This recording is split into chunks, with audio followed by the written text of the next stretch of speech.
firefighters that were initially transported in critical condition. They're all being expertly cared for by the doctors and nurses here at Parkland.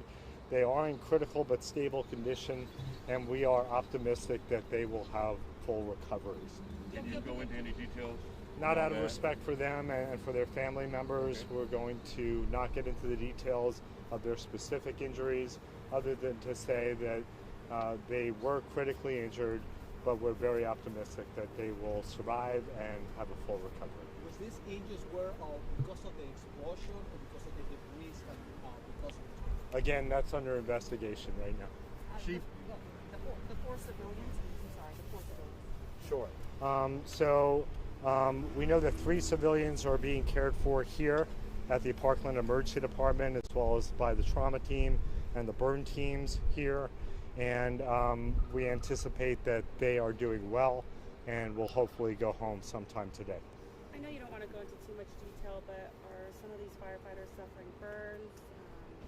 Are they in the ICU? What's the situation? So all 3 of them are receiving intensive care at this time, and you could imagine what their injuries might be from an explosion and fire. Chief, can you tell us, sir, what went through your heart when you learned you had 4 men down?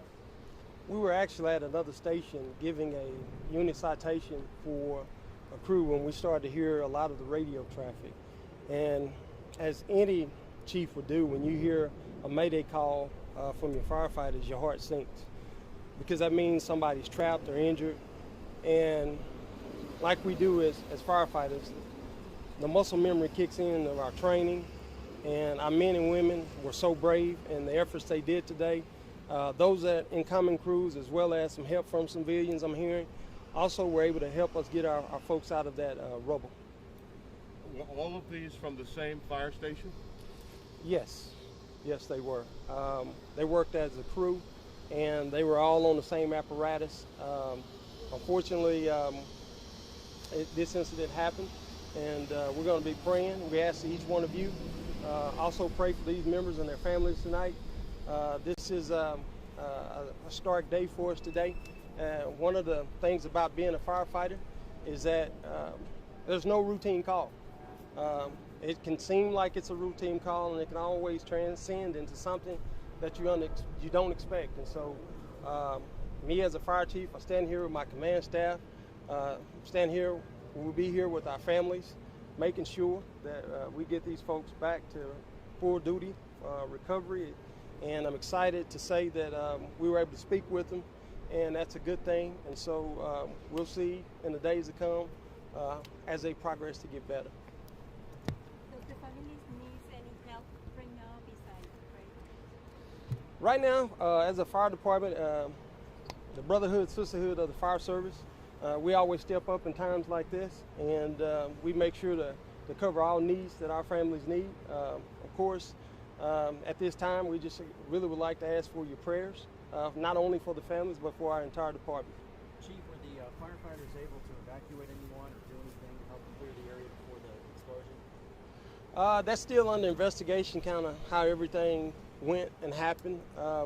We're still finding out a lot of information, so in the days to come, we'll have more information to talk about.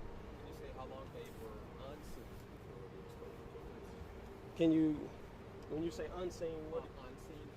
Unseen at the apartment complex. We're again, it's so early in the investigation that we're still finding out more and more. We'll go back and look at all those things to determine kind of what happened and the sequence that it happened, so we can be better informed on those questions. Did I hear you say they were all on the apparatus? No, they were all on the same apparatus that responded. Gotcha. Okay. Right. But do you know where specifically they were when it happened? They were close in the structure by the injuries that they all sustained. Not sure where in the structure they were. That's still, as we go through the investigation, we'll find out more. And Dr. Isaac, we are all grateful, but this is going to be a long road back. Can you step forward a bit, please, sir? Yeah, we've got to get sure. Thank you. So anytime a firefighter or first responder or police officer is injured, we anticipate that there's going to be a number of things that have to happen before they can be hopefully returned to full duty. And nowhere is that more true when it comes to burn injuries.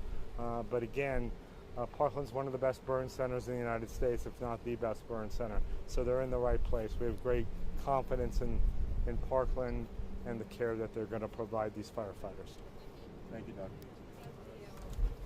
On the rec center, what's the rec center? What's the rec center and how many volunteers? Did you say the civilians are likely to recover? Okay, it's still in the process. Okay. I'm Okay, all right, thank I you. sent you a text regarding. Thanks, Bumpkin. How you Hey, doing? friend. Who's this?